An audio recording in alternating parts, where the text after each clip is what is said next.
Mount Fuji is the highest mountain in Japan, rising up to 3,776 meters, and it's actually a volcano. It's dormant. The last time it erupted was in 1707, but geologists still classify it as active. Tourists are allowed to climb Mount Fuji, but only between July and September, because in the winter months, the mountain gets completely treacherous. There's snow and ice, and the wind picks up. It's very, very dangerous, so it's off limits. Now, thrill seekers, if they really wanted to, they could climb Mount Fuji in the winter, because there isn't a security guard posted up at the bottom of Mount Fuji checking people in and out. It's on you. If you want to climb it when it's off limits, well, then you're climbing at your own risk, because basically it's a terrible idea. But if you have the right equipment and you have all the right training, it is doable. One thrill seeker, a 47-year-old named Tetsu, decided he wanted to hike Mount Fuji in the winter of 2019. He wanted to live stream his entire journey to the summit. Now, Tetsu might have been a thrill seeker, but he certainly wasn't a mountain climber. He did not have the experience, nor did he have any of the equipment necessary for a climb up Mount Fuji in the winter. Wearing only street clothes and carrying nothing more than climbing poles and his smartphone, he turned on his live stream and he began hiking up the Shubashiri Trail. Viewers began tuning in as Tetsu happily made his way up this ash-covered trail, and then the ash turned into light snow, and then light snow turned into really heavy snow and ice and wind, and then Tetsu began complaining about how cold he was and how he couldn't feel his hands, and his viewers are egging him on to keep going, keep pushing through it, and probably because of the pressure he felt from his viewers, he kept going when really this would have been the moment to turn around. When you're realizing that you don't have the right equipment and it's getting really cold and you're probably not even halfway up, that's the time to turn around, but he didn't. He pressed on. As he moved up the mountain, the path he was on continued to narrow and become increasingly more covered in ice, and the guard fence that straddled the side of this path was getting to the place where it comes to a stop, signaling the most dangerous section of the hike, which is the last leg up to the summit. He gets to that point where the fence comes to an end, and now he's on this narrow stretch where the wind is just whipping across and it's all ice, and he's trying to walk across the ice with this totally inappropriate footwear. He should have had on at least crampons, the metal spikes that go on the bottom of your shoe to grip ice. He just had tennis shoes on, and so he's slipping and sliding as he's walking up this icy trail, and then he finally staggers and falls, but he catches himself. And you can hear him laughing on the live stream, joking with his audience how dangerous and slippery it is. And his viewers begin to change their tone a little bit, and they're like, hey, you might want to consider turning around now. But Tetsu is totally focused on getting to the top. So he stands back up and he continues to kind of shuffle his way towards the summit on this stretch of ice. He finally gets right up below the summit to where on his live stream you can actually see the top of Mount Fuji. And you can tell that his footwear at this point is basically not able to handle how slick it is. He's basically constantly stumbling. And you can see he notices a little stretch of small rocks that seem to almost make stepping stones up to the summit. And he begins walking over very carefully on the ice to try to use these rocks to get himself up to the top. And right as he's trying to step for one of these rocks, he loses his balance. And on camera, he says, wait, I'm slipping. And then he falls and begins rocketing down the side of this mountain. Now, when you fall on a steep mountain, you have one, maybe two chances to self-arrest. So for example, if you had an ice pick and you were like Tetsu and you start falling, you would want to roll over and dig the head of that ice pick into the ground and basically anchor your knees and elbows and drive everything you can into the snow to stop yourself from falling.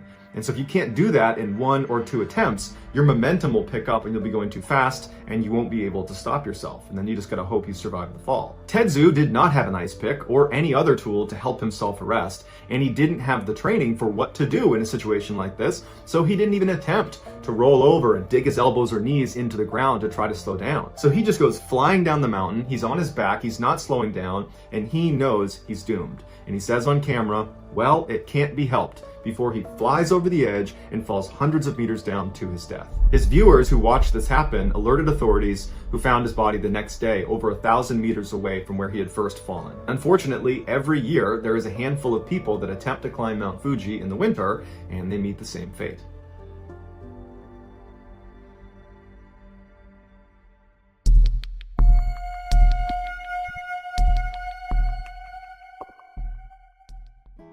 In 1962, Chileno Sanchez was born into a poor family in the Mexican state of Sinaloa. When he was just 15 years old, one of his sisters was assaulted by a very rich and powerful man in their town, and so he never got punished for it.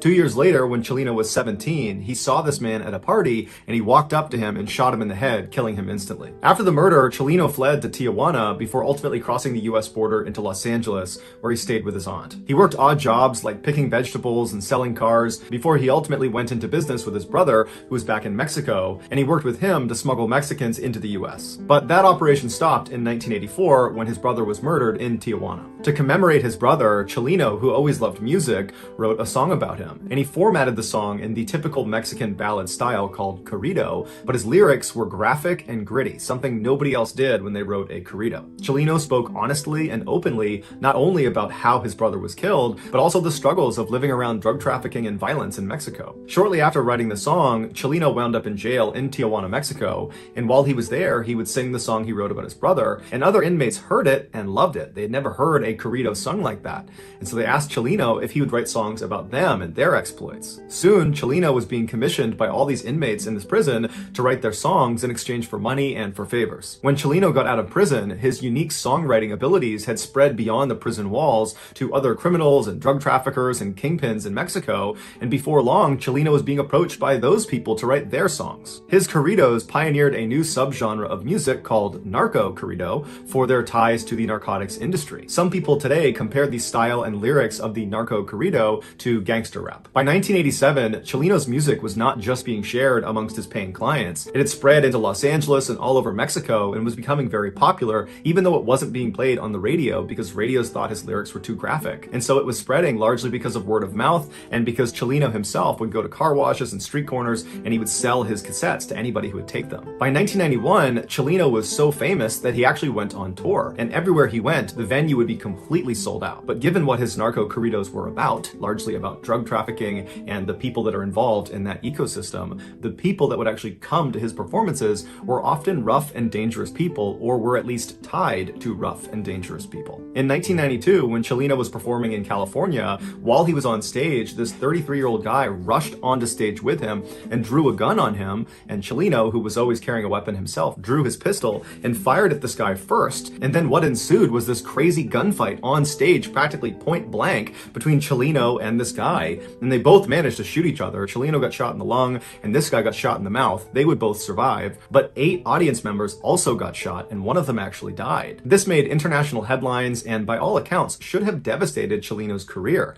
But in fact, it had the opposite effect. It made him 10 times more famous because Chelino, he was representing narco corrido music. And so in being the face of that, he kind of represented drug trafficking and criminals and outlaws all over Mexico and in the United States. And so he was kind of representing a very tough group of people. And so for him to have stood his ground on stage and shot first at this guy coming to attack him, it made him look brave. It made him look like a warrior. It validated him as the right person to be the face of narco corridos. But Chelino also understood that this probably was not the last time that someone was going to try to hurt him. That in virtue of being the face of narco culture, there's bound to be people that are very violent that don't like him, and they might come after him too. And so he actually told his inner circle that he thought his days were numbered, that at some point someone was going to kill him. 4 months after the shootout, Chelino was back home in Sinaloa, Mexico, performing at a concert that his friends had told him he shouldn't do because he had lots of enemies in his hometown. But Chelino really wanted to do it. He got into the venue, he got on stage, his band was getting ready,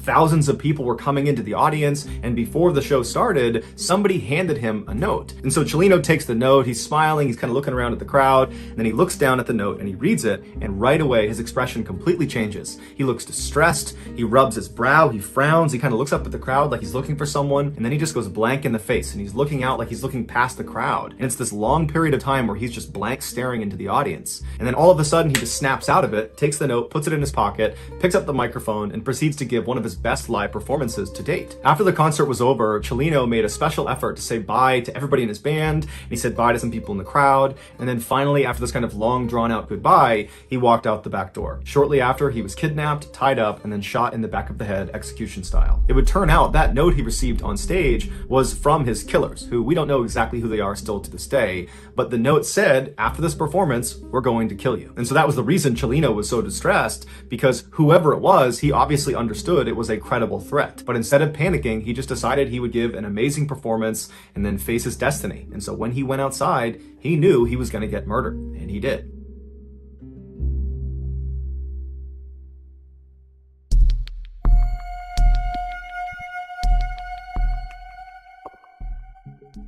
On September 25th, 1978, a Pacific Southwest Airlines Boeing 727 jet airliner entered San Diego airspace. Like all PSA aircraft, Flight 182 had a whimsical black button nose and smiley face painted underneath the cockpit. These so-called grinning birds were synonymous with the company's self-promoting ad campaign about them being the world's friendliest airline. But the airline was often criticized for being too friendly with their super low airfares, their kind of comic banter that the captains would employ through the intercom to passengers, and their female flight attendants who wore miniskirts and were instructed to make nice with the male passengers. Because the weather was clear, air traffic control directed Captain McFerrin and First Officer Fox to switch from instrument flight rules to visual flight rules procedures and to begin their final descent. Visual flight rules refers to pilots using their eyes to guide the plane. It's done when they're flying low, the weather's clear, and they can see the ground. At 8:59 a.m. that morning, as PSA Flight 182 descended down to 4,000 feet, air traffic control advised them of a Cessna, which is a small plane,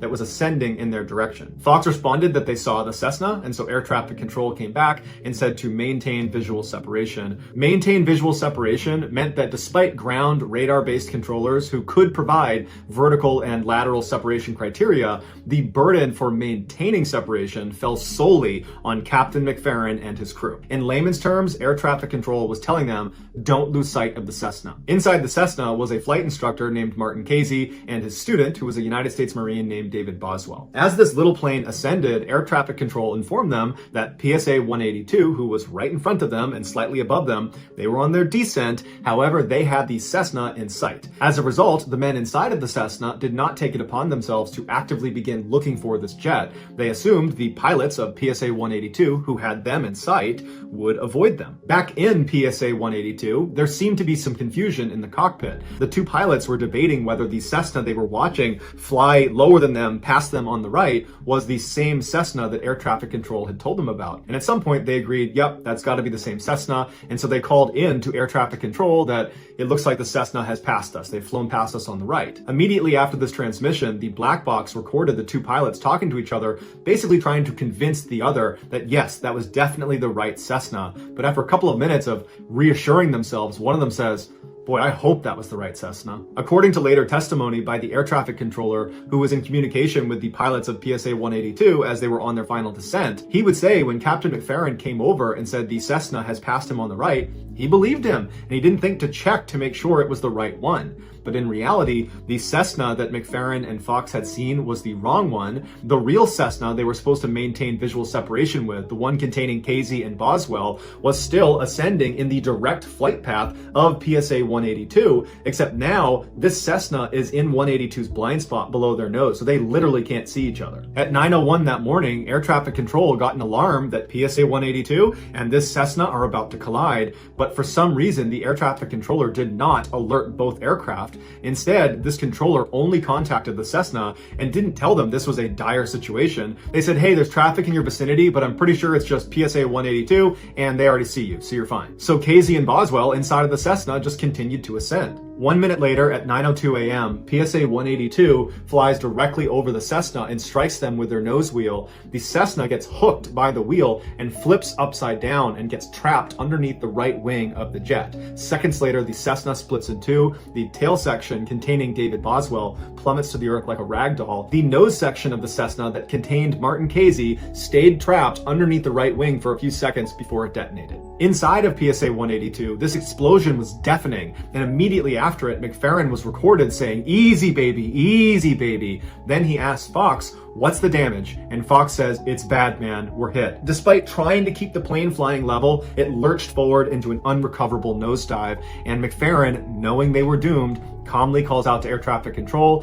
and says, we're going down. Air traffic responded, okay, we'll have the equipment ready for you. Then the black box recorded the sound of a stall warning inside the cockpit, and as the aircraft streaked at over 300 miles per hour straight towards the ground, McFerrin's last known transmission to air traffic was, this is it, baby. Seconds before impact, McFerrin gave his final command over the intercom, which was, brace yourselves, and then right before the black box cut out, someone in the cabin yelled, I love you, Mom. At 9:03 a.m., PSA 182 slammed nose first into the ground just outside of downtown San Diego in an area called North Park. The resulting explosion of thousands of gallons of jet fuel sent a shockwave that was registered 2 miles away. Almost immediately, firefighters were rushing towards the rising mushroom cloud of black, oily smoke. And many of the first responders that arrived at the crash site in those first few hours were deeply disturbed at what they saw. The bodies that had not been destroyed in the explosion had gotten trapped up in the trees. All told, 144 people were killed in this accident. 135 were from PSA 182, 2 were from the Cessna,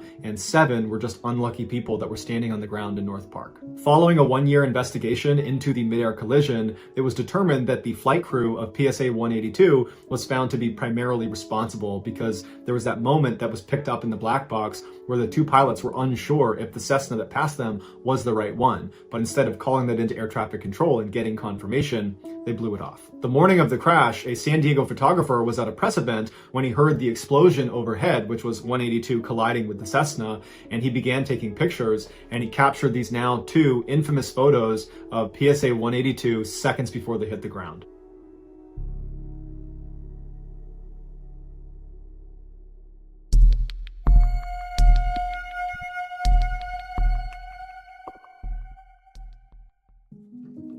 Just outside of the popular tourist town of Amaga in northern Colombia lies this thick green jungle. And if you know where to look, there is actually a walking path that leads you from Amaga deep into this jungle. And if you keep going, it will bring you all the way to this terrifying, enormous old railroad bridge that spans this huge ravine. Now, this bridge is no longer used by trains. It's been decommissioned. However, since its decommissioning, there's actually been, ironically, more traffic on this bridge, although it is the foot traffic variety. People come out to this bridge to go bungee jumping. Bungee jumping is a thrill-seeking activity where people will leap off of high places like this bridge, and they'll jump with an elastic rope tied to their ankles. And so this rope has been very carefully measured so that when it is fully stretched all the way out, it ensures whoever has jumped will still not impact the ground. Back in early July of 2021, a 25-year-old Colombian lawyer named Yesenia Gomez, who lived about an hour north of Amaga in the larger city of Medellin, she told her boyfriend that she wanted to go bungee jumping. This was something Yesenia had talked about for a long time, wanting to go bungee jumping, but every time it became a real thing and they were actually going to go do it, she would back down because she was just too scared. But for whatever reason, in July of 2021, Yesenia had the confidence and the courage to actually see this thing through. And so her boyfriend, when he heard how serious she was, he capitalized on the opportunity because he had never bungee jumped before and he really wanted to, but he couldn't without his girlfriend. And so now it seemed like she was serious. And so right away, he called the Amaga bungee jumping company to book a slot for he and Yesenia to jump off of their bridge. So on the day they were supposed to jump, which was Sunday, July 18th, Yesenia and her boyfriend hopped in their car and they drove an hour south to Amaga. And when they got there, they found the walking trail and they made their way out to this bridge. And when they get out to this bridge, they are amazed at the number of people who were already in line on this bridge waiting to jump off of it. They knew this was a popular spot, but perhaps they didn't realize just how popular it was. And so Yesenia and her boyfriend, they get in line behind the nearly 100 other jumpers ahead of them, and they proceed to wait. And over the next several hours, Yesenia and her boyfriend would have front row seats to all of the jumpers ahead of them jumping off the bridge. Now, it seems like Yesenia, in her mind, believed she would arrive at this bridge, and very quickly, she and her boyfriend would leap off, and it would be great and so much fun.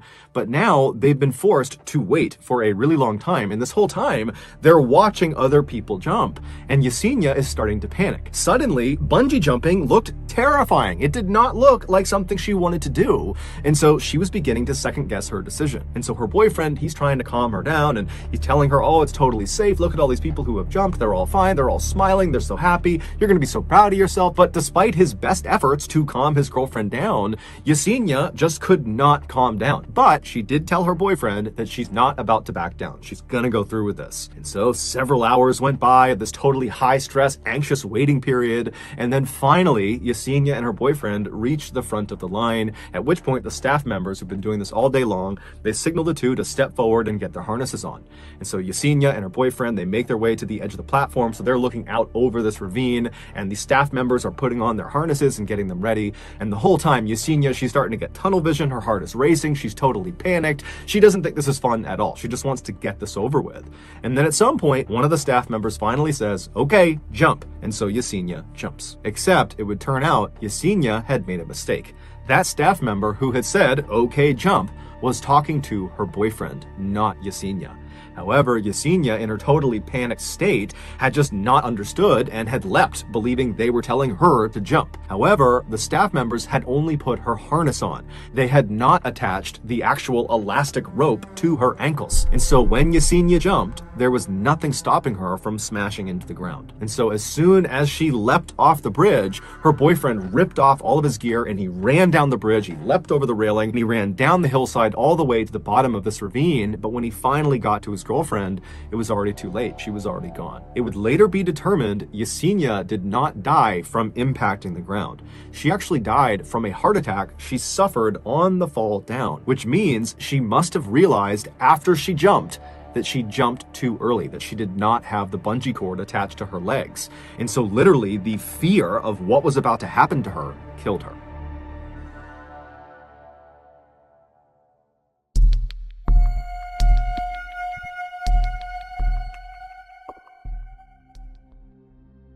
In 1998, Fresha Bakery, which was a bread company in Leicester, England, was all about profits. And their employees knew this, because all the time, corners were being cut for the sake of money, even if it was totally dangerous. In May of that year, one of the company's industrial ovens needed a minor repair. One of the cogs inside the oven had come loose and fallen off, and someone just needed to pick it up and put it back on. To picture this oven in your head, think of the scanner you put your luggage through at the airport, the X-ray machine. It's kind of like that. It was this 80-foot long metal tunnel where there was a conveyor belt that ran through it, and you would put dough on one side and it would run through with the conveyor belt through this oven, and then on the other side it would be fully cooked. Whenever repairs were needed inside one of these ovens, the procedure was to completely turn off the oven. So not just the heat, but the whole operation needed to be completely shut down, and then the oven would sit for almost a full 24 hours before a mechanic would go in and make the repair. But the mechanic cost money, and every hour that this bread machine was not operational, the company would lose $1,500. And so the managers of this company thought, you know what, that's too much money to be giving up. If we do the repairs ourselves, that saves us on the cost of the mechanic, and if we can find a way to make the repairs while leaving the oven partially running, that will save us a whole bunch of money too. Someone pointed out that it was possible to turn the heat all the way down in the oven, but allow the conveyor belt to keep rotating through. They just needed to find a way to get in with this conveyor belt moving around them. And so they came up with a plan. Even though the oven sat flush to the ground, there was a side panel that could open up and you could crawl underneath the oven, and right above you would be the conveyor belt. And so they thought, well, hey, if we just remove a couple of sections of the conveyor belt, when that gap in the belt cycles around and is right over someone who is standing underneath it, they can stand up into that gap and kind of be hunched over and walk along inside of the oven, staying in that gap until they come across the cog that's going to be right on the ground. They can pick it up, put it right back on, and keep walking on, staying in the gap until they reach the other side, at which point they could crawl out the exit. The managers were confident, and so they began walking around the factory asking for volunteers, and they were offering extra pay. Two men, 44-year-old Ian Erickson and 47-year-old David Mays, volunteered for the job, and their managers told them they would do it the next day because they needed time to turn the heat off on the oven and let it cool down first. That night, David was out with his friends, and he was talking about how he was kind of nervous about getting inside of a semi-operational industrial oven, but he told them the money was good. The following day at 9 a.m., the oven's heat was turned all the way down, and the plan was it would sit like that all day and cool off all day, and then in the evening, Ian and David would get inside and do the job. But Ian and David had a really important soccer game they wanted to watch that night, and so they asked their manager, would it be possible to go in a little bit earlier? And so the manager walked down to the oven and put his hand inside one of the entrances, and there were fans blowing into it, and it had been off for a couple of hours, and he thought, you know what, this is probably fine, you guys can go now. A few sections of the conveyor belt were removed, Ian was given a radio, and the two men opened the side to the oven, and they crawled in on the far left side of the oven, and they waited for the gap to come around. When it did, they popped up, and they began their journey into the center of the oven. About 5 minutes later, Ian came over the radio and said, hey, it's really hot in here. And the manager came back and said, don't worry, it's supposed to be a little warm in there, but it's nothing that can hurt you. And then a couple of seconds later, Ian comes back over the radio and says, no, it's really hot in here. It is unbearably hot in here. And so one of the managers ran over and checked the temperature gauge, which unbelievably no one had done to that point. And the temperature at the center of the oven was reading over 200 degrees Fahrenheit. It was hot enough to boil water in the center of this oven. And unfortunately, there was nowhere for Ian or David to go. The belt could not go in reverse, and the fastest it could move is 17 minutes start to finish, so agonizingly slow. And they could not crawl up or below the conveyor belt in either direction. There wasn't enough clearance, and they'd get sucked up into the machinery. So they literally had to stay in the gap and slowly walk towards the hottest section section of the oven. And so for 10 minutes, Ian and David slowly made their way across this oven, screaming out in pain, yelling for help from anyone, someone, but no one could do anything. And even if they hit the emergency stop button on the oven, it wouldn't help them because the heat inside of the oven is not because it's on, it was residual heat. And by turning off the oven, that would just stop the conveyor belt, trapping Ian and David in the hottest part of the oven. Workers ran and got their tools and did everything they could to try to dismantle portions of the oven to try to get down to Ian and David. But by the time they finally pulled off big pieces of the oven, Ian had already made it to the other side and been pulled out, and he was unfortunately deceased. He had been burned alive. And David had collapsed somewhere in the oven and had been crushed by the machinery that went over him. The bakery and their management team were all fined for their part in this tragedy.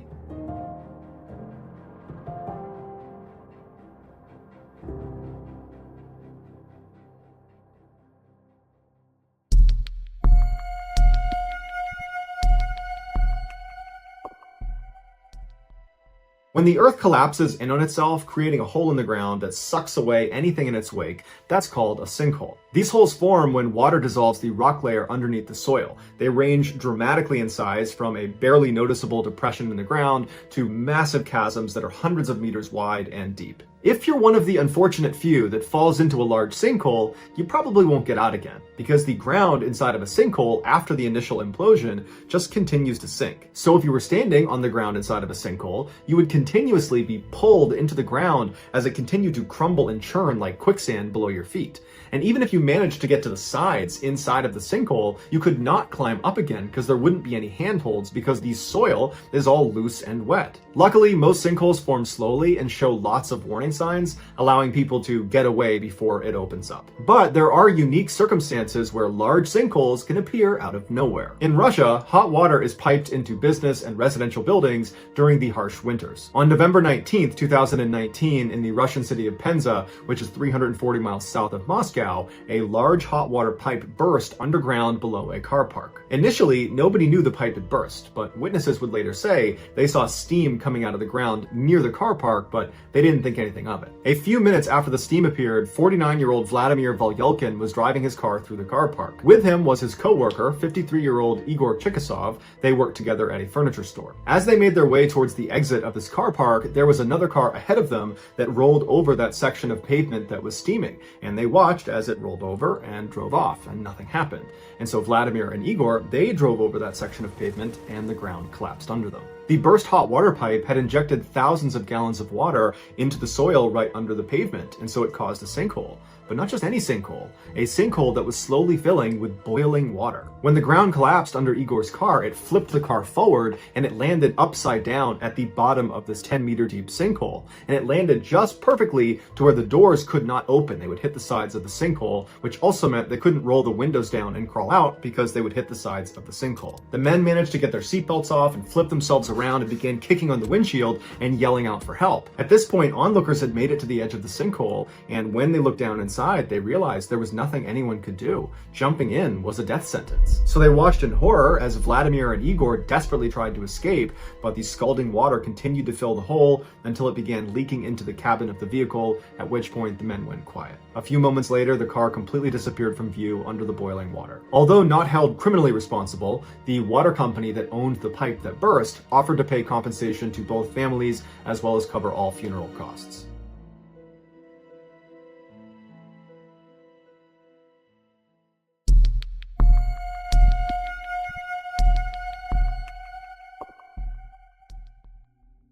Yellowstone National Park in Wyoming is one of the most remarkable and beautiful places on Earth. Not only is it renowned for its biodiversity, which includes some incredibly resilient microbial organisms, it's also home to one of the world's so-called supervolcanoes. This supervolcano sits atop one of the world's largest magma bodies fueled by an upwelling plume of superheated material. This dynamic and violent subterranean plumbing means the water bodies at the surface, the famous Yellowstone hot springs, are highly acidic and incredibly hot. If you were to ignore the countless warnings around these hot springs telling you to stay away, do not go in the hot springs, if you were to ignore those and go in one, or more accurately, fall in one, this is what would happen to you. First, your body would register that your skin was bathing in waters exceeding 200 degrees Fahrenheit.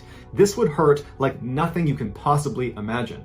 but it would only hurt as long as your nervous system was able to register pain, which would only be for about 1 minute or less. At this temperature, your skin would begin to quickly break down and disintegrate, and your blood vessels in your underlying dermis would rupture, causing rapid blood loss. Some underlying skin layers would not break down, but they would lose all of their water and become tough and blackened. And your underlying subcutaneous fat would bubble off as well. All in all, this is known as a full thickness burn, and it would occur in about 1 minute in these waters. Your nervous system would enter a state of shock and become irreversibly damaged, which would lead to most, if not all, of your organs to fail if the heat stress has not already done that to you. You would be dead within 2 to 3 minutes, and then at that point, the acidity of the water would take over. Within a few hours, your body, including your skeleton, would be completely dissolved into absolute nothingness. And for anyone who falls in but manages to climb out again before being dissolved, they are not out of the woods. Many of those people unfortunately will die hours, days, months later due to complications from the burns. On June 7, 2016, Colin Scott and his sister Sable went to Yellowstone to see the famous hot springs. The siblings were exploring the Norris Geyser Basin, which is the park's oldest and hottest thermal area, when they decided to leave the safety of the boardwalk and walk past all the signs telling them, do not leave the boardwalk, this is dangerous, turn around. They decided to walk past all of those and venture out off the course. They walked approximately 200 meters away from the path to the edge of a hot spring that was not really part of the main tour, and they were just standing there when Colin apparently tripped and fell into the hot spring. And his sister was just not able to do anything. She knew she couldn't go in after him, and he very quickly sunk below the surface and didn't come up again. She ran back to try to get help, but by the time they got back to the edge of the hot spring, he was gone. And in fact, the only thing they would find of Colin Scott was his flip-flops. Since 1890, Colin Scott, along with 21 other people, have died by falling into these hot springs.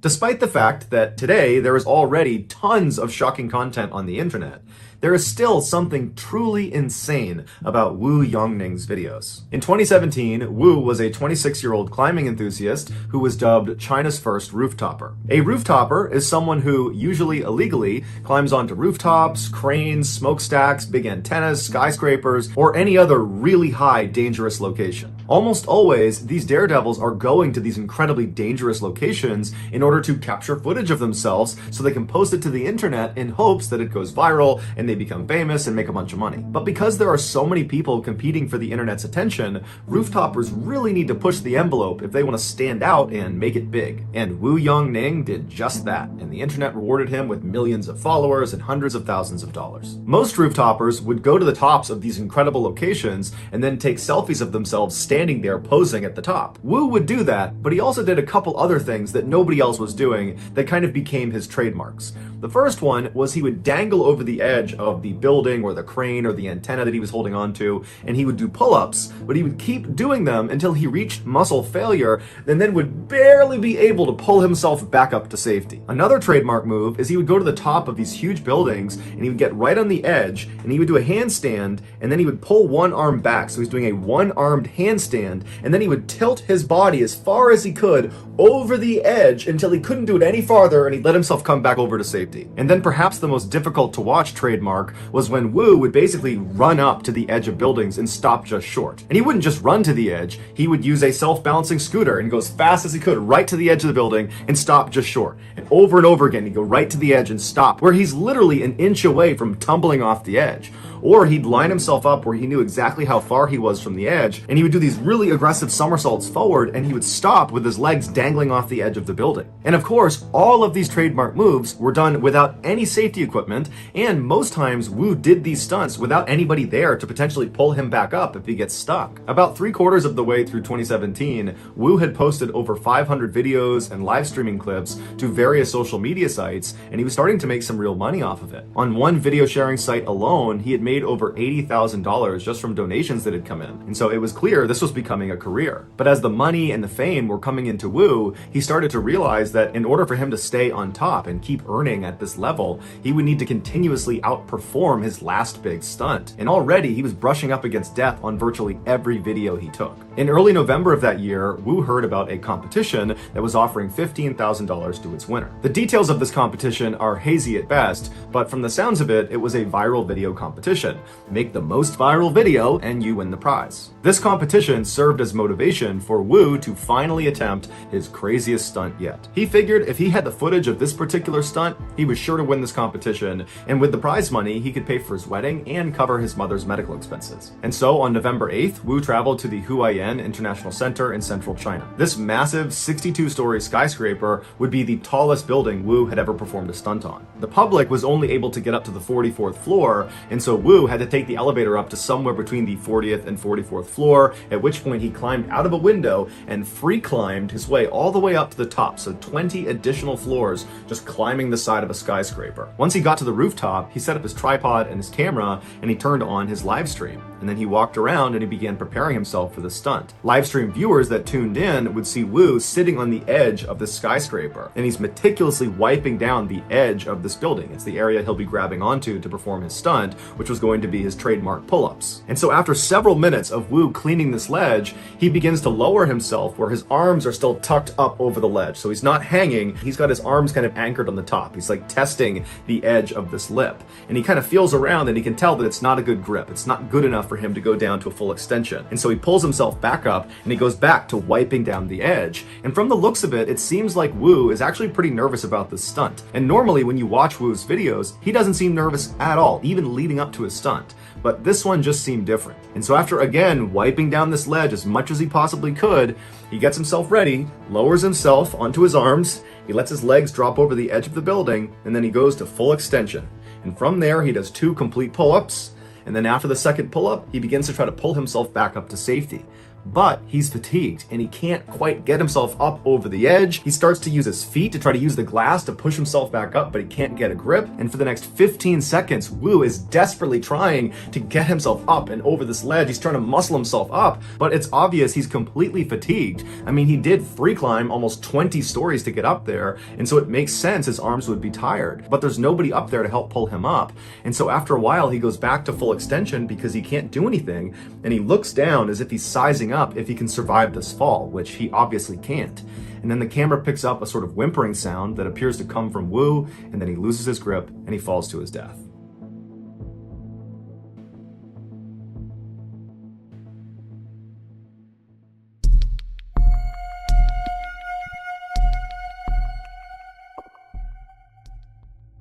In the early 1970s, a man named Marshall Applewhite was fired from his music teaching job for having an inappropriate relationship with a male student. Shortly after, he admitted himself into a psychiatric institution where he met a nurse who worked there named Bonnie Nettles. Both had a deep interest in biblical prophecy, and Applewhite, after meeting Nettles, was convinced they had met in a previous life. Nettles agreed and took it a step further, saying extraterrestrials had come to her and preordained that she would someday meet Applewhite. The two did not have a romantic relationship at all. It was strictly platonic. They bonded over a desire to ascend to a higher level of existence and ultimately reach the kingdom of heaven. Applewhite began calling himself Bo, and Nettles became Peep, and together they would start an infamous cult known as Heaven's Gate. The premise of Heaven's Gate was that an alien spacecraft that they simply called the UFO was going to come to Earth and whisk away Heaven's Gate cult members, elevating them to a new world and a better life that they referred to as Tela, or the evolutionary level above human. There was a catch though. Anybody on Earth who did not get on the UFO whenever it got here would be recycled, i.e. destroyed, along with everybody else on Earth, and then at some point a new human population would grow and another UFO would come, and whoever got on that would be saved over and over and over again. That was just how it worked. And Bo and Peep were telling everyone they talked to about Heaven's Gate that we're already in end times. Apparently there were signs that this UFO is going to be here any day. And so now is the time to join the cult. And so by 1975, Bo and Peep had recruited 20 people to be a part of their cult, which meant they gave up their families, they gave up their possessions, they basically gave up everything in their life and moved to Colorado to live in total poverty as they waited for this UFO to arrive. For 10 years, cult members waited and waited for this UFO that never showed up. And Bo and Peep are aggressively reminding people that this is the path, you just gotta stay the path. And then Peep unexpectedly died of cancer in 1985, which really screwed things up for the cult. In their doctrine, it was destiny that Bo and Peep would get on that UFO and make their way to Tela, the evolutionary level above human. That was their destiny. And now Peep has died on planet Earth. She did not get on the UFO. She did not ascend to Tela. She will not get to Heaven's Gate. Bo was devastated and horribly depressed, and it wasn't really clear what was going to happen to Heaven's Gate. But he composed himself and he began to tweak his messaging a little bit. Bo began telling his followers that Peep had in fact ascended to Tela. Yes, she did not get on the UFO. However, the aliens must have given her a signal that if she leaves behind this human body, this mere vessel, you'll still ascend to Tela. Basically, he was preaching to them, if you just end your own life at the right moment, you can go to Tela too. But Bo didn't really know what the right moment was. He didn't know what the trigger was going to be. Until 1995, when astronomers discovered the Hale-Bopp comet was going to be passing by Earth 2 years later in 1997. And Bo saw this as the trigger. The UFO was going to be hiding behind the trail of this comet, and for sure, Peep was riding on that UFO, and as soon as it passes by Earth, we need to ascend. And so fast forward to March 26, 1997, as the Hale-Bopp comet passed by Earth, 39 of the Heaven's Gate cult members, including Bo, they began their journey. Bo told them they would be exiting the Earth in 3 groups. And so on March 26th, Group 1 entered their San Diego mansion and consumed applesauce mixed with barbiturates, followed it up with a whole bunch of vodka, and then put a bag over their head and waited for death. Then on March 27th, Group 2 entered the San Diego mansion, knowing full well what they were walking into. They all had specific jobs of how they were going to clean up the mess left from Group 1. They cleaned it up. Then they picked up the Group 1 members and placed them in beds and put a purple cloth over their face before they, Group 2, consumed their own applesauce mixed with barbiturates and put a bag over their head and waited for death. On March 28th, the 3rd group entered the San Diego mansion, and this included Bo, and they did the same cleanup as Group 2. They put the Group 2 deceased members in bed as well, and then they consumed applesauce and barbiturates, followed it up with vodka, bag over their head, waited for death. Bo had given special instructions to 2 of the members that were within that 3rd group to wait until he had exited Earth and take special care to put him in a specific bed, organized a certain way, and then when they consumed their own applesauce and barbiturates followed up with vodka, they should do that in their bed because they're the last 2. There's nobody else to move them. When a former cult member stopped by the San Diego mansion to check in on the cult, they went inside not knowing what they were up to and found all 39 cult members deceased, laying in bunk beds with identical black and white Nike running shoes on their feet with purple shrouds over their bodies, and they were all wearing matching armbands that read Heaven's Gate Away Team. Just hours before they exited the Earth, each of the groups would perform exit interviews where they would record themselves talking about why they were doing this, why it was important, and what they expected on the other side. They are remarkably cheerful and happy considering what they all know they are about to do. Here are some highlights from those exit interviews. Okay, we have Thirsody with us, and I believe that you chose the name Thirsody because you wanted to be reminded of your thirst for next level knowledge. Is that correct? That's right. I know my vehicle's, or this vehicle that I'm wearing is, pretty nervous, pretty scared. Some may say, well, boy, it's quite a irreversible step. This isn't a troubling circumstance. Don't take it as that. It's just a gateway, just a doorway. Okay, thank you.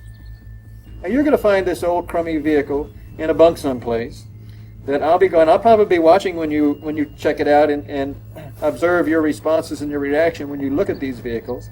And they're all nothing but containers that we've used and borrowed for the short amount of time. People in the world who thought that I had completely lost my marbles. They're not right.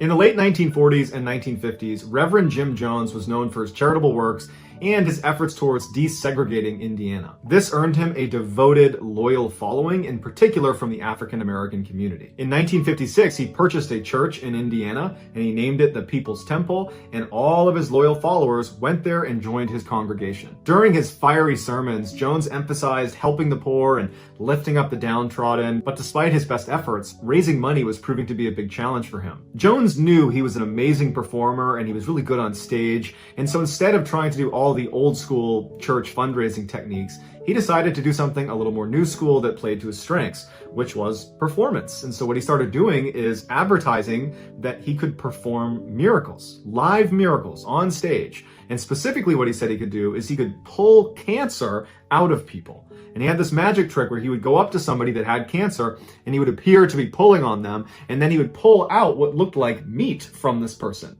And it was meat. It was chicken meat. And he made it seem like he had removed the cancer. And people loved it. And his congregation swelled immediately, and money was pouring in. And it was around this time that Jones began to realize the power of his own influence.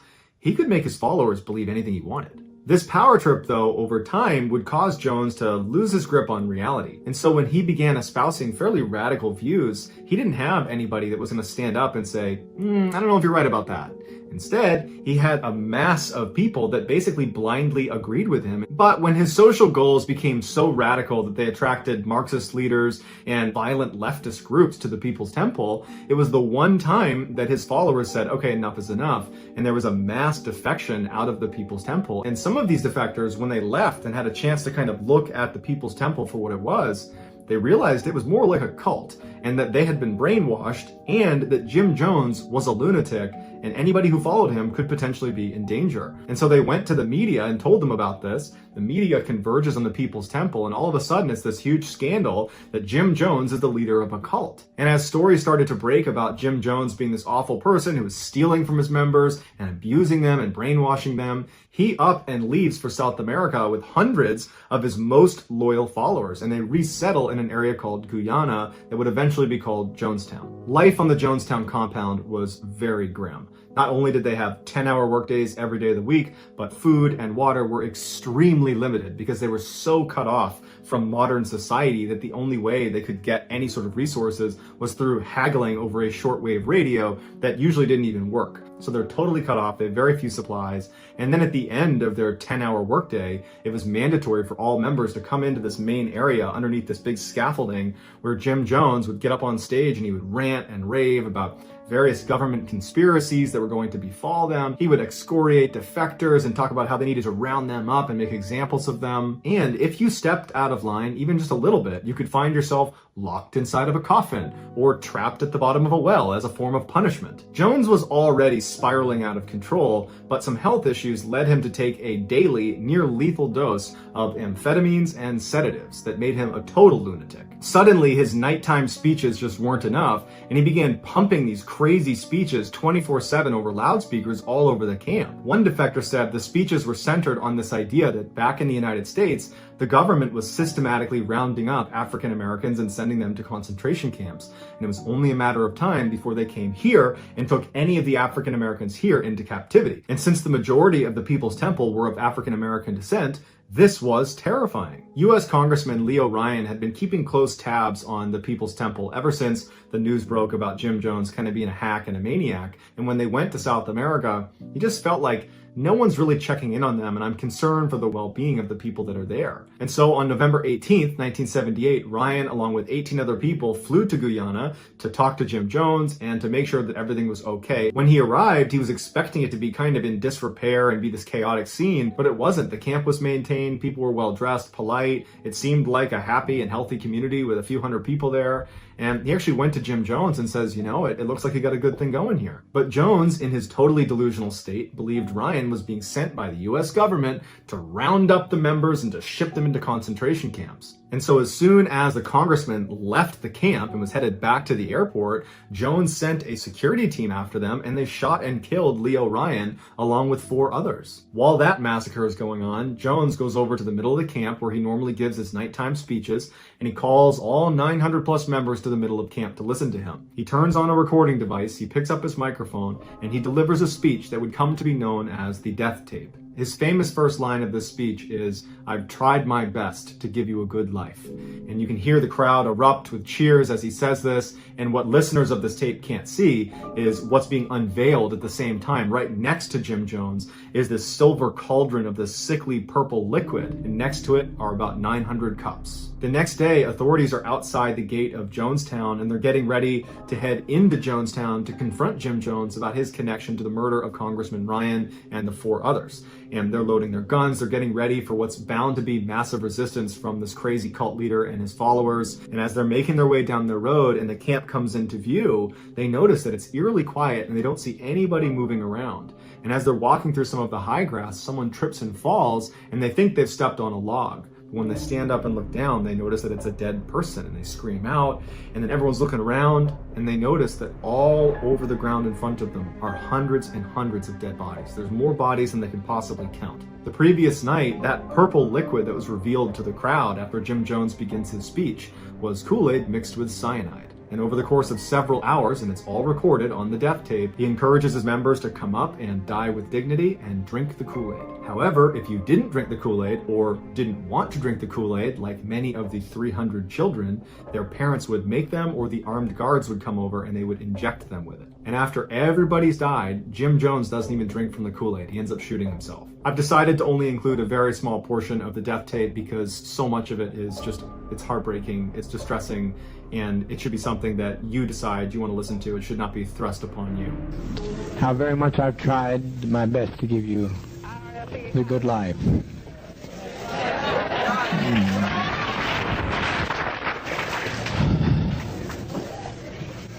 It was said by the greatest of prophets from time immemorial, no man takes my life from me, I lay my life down.